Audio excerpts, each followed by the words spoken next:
Hey everyone, in today's video I'm going to show you how to change icon on iPhone iOS 26. So simply long press in your display or select any apps to long press on edit home screen. Then you get edit option showing it to 4 different way. You just select customize. Okay, and showing it to 4 different way: default, dark, clean and color option. If you want to add dark option, select or clear. Okay,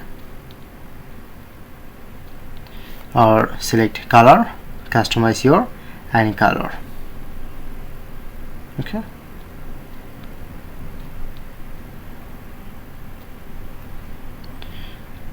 so now successfully change it. Or if you want to get back normal or default, long press on edit, customize, select default.